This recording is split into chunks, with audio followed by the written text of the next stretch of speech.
Shalom saudara yang dikasihi Tuhan Yesus Kristus. Selamat pagi, salam sejahtera buat saudara semua dimanapun saudara berada. Damai dan sukacita oleh Roh Kudus melimpah senantiasa dalam hati dan kehidupan saudara semua. Sebelum kita mendengarkan renungan firman Tuhan, mari sama-sama kita siapkan hati dan berdoa. Bapa Sorgawi, Bapa di dalam nama Tuhan Yesus Kristus, kami mengucap syukur untuk kemurahan Tuhan, penyertaan Tuhan di sepanjang malam hingga pagi hari ini. Oleh berkat perlindungan-Mu, kami senantiasa aman dan damai. Dan oleh anugerah-Mu, saat ini kami kembali bangun dengan kekuatan yang baru dan tubuh yang sehat diberkati Tuhan. Saat ini ya Tuhan, kami mau mendengarkan kebenaran firman-Mu. Berbicaralah ya Tuhan kepada setiap kami. Berikan kami pengertian untuk dapat memahami akan firman-Mu. Terima kasih Tuhan. Dalam nama Tuhan Yesus kami berdoa. Haleluya. Amin.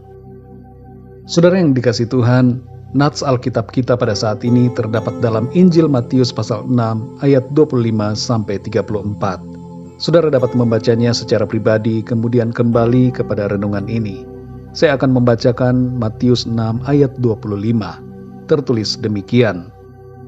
Karena itu aku berkata kepadamu, janganlah khawatir akan hidupmu, akan apa yang hendak kamu makan atau minum, dan janganlah khawatir pula akan tubuhmu, akan apa yang hendak kamu pakai. Bukankah hidup itu lebih penting daripada makanan, dan tubuh itu lebih penting daripada pakaian? Saudara yang dikasihi Tuhan, ada quote yang mengatakan bahwa umumnya hanya sekitar 1% dari masalah hidup kita yang menyebabkan 100% kekhawatiran dalam pikiran kita. Kebanyakan dari kita memang cenderung khawatir oleh hal-hal yang sebenarnya kecil. Bagi kita kelihatannya besar, tapi bila kita merenungkannya dengan pikiran yang jernih, maka kita akan sadar bahwa yang kita khawatirkan adalah hal yang kecil. Kekhawatiran sebenarnya adalah hal yang manusiawi, muncul dalam diri kita saat menanggapi suatu keadaan yang menimbulkan ketidakpastian. Tapi hal ini tidak boleh dibiarkan mendominasi pikiran kita, sebab efeknya akan sangat berdampak negatif terhadap kondisi kita, baik jasmani maupun rohani. Ambil contoh misalnya saudara, ketika kita tidak punya pekerjaan dan tidak ada pemasukan, lalu muncul kekhawatiran. Hal ini masih wajar apabila kekhawatiran itu membuat kita mengambil sikap yang benar, yang seturut dengan firman Tuhan. Sebaliknya menjadi tidak wajar apabila kekhawatiran itu membuat kita terbelenggu dengan emosi atau perasaan negatif yang menekan dan yang membuat kita tidak bisa bangkit dalam menghadapi keadaan. Saudara yang dikasihi Tuhan, dari ayat-ayat dalam perikop ini kita dapat mengerti beberapa hal tentang kekhawatiran. Yang pertama adalah kekhawatiran tidak bermanfaat positif bagi kita. Dalam Matius 6 ayat 27, Tuhan Yesus berkata, siapakah di antara kamu yang karena kekhawatirannya dapat menambahkan sehasta saja pada jalan hidupnya? Hal ini bermakna bahwa tidak ada dampak yang baik dari kekhawatiran dalam hidup kita. Yang kedua, saudara, kekhawatiran merupakan tanda bahwa kita tidak mengenal Allah. Dalam Matius 6 ayat 32 dikatakan, semua itu dicari bangsa-bangsa yang tidak mengenal Allah. Akan tetapi Bapamu yang di sorga tahu bahwa kamu memerlukan semuanya itu. Orang-orang yang tidak mengenal Tuhan khawatir dengan berbagai hal dalam hidupnya. Tapi kita yang mengenal Tuhan akan hidup dalam ketenangan. Meskipun dalam keadaan yang sulit, kita tahu bahwa Bapa di sorga mengetahui apa yang kita perlukan dan memenuhi segala yang kita butuhkan. Yang ketiga, saudara, kekhawatiran menandakan bahwa fokus hidup kita salah.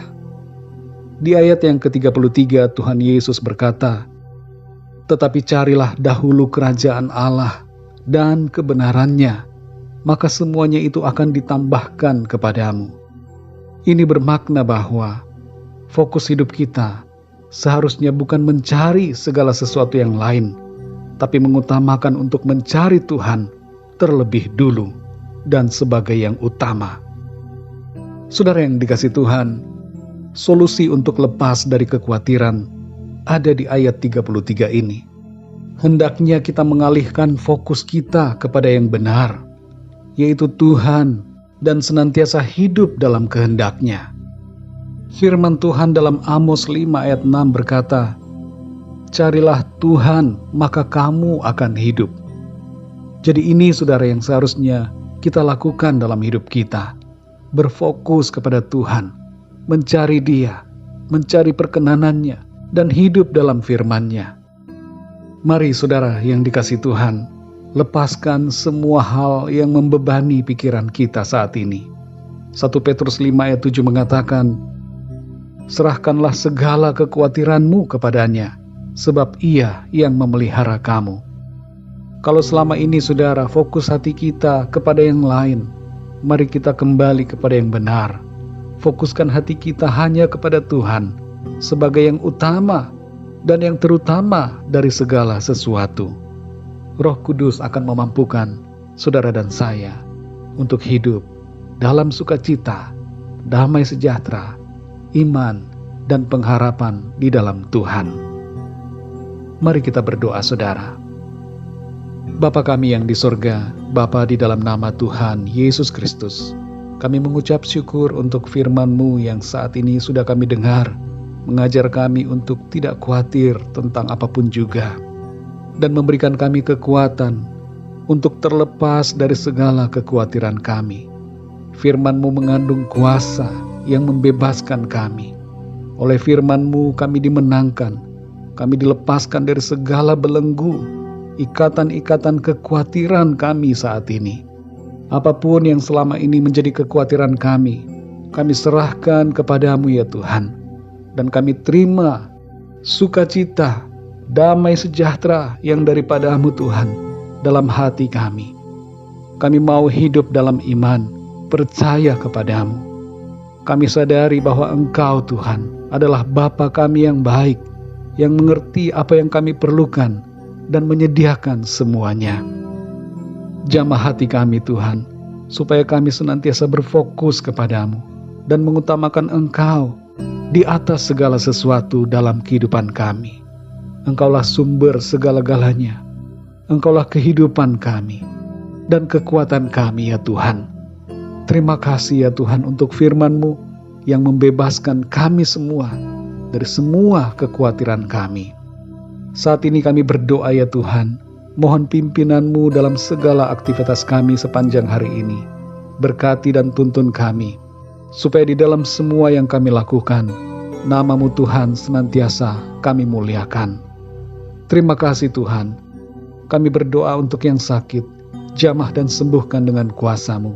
Berikan kesehatan yang sempurna, kuatkan yang lemah, bangkitkanlah semangat mereka yang berputus asa, dan berikan jalan keluar.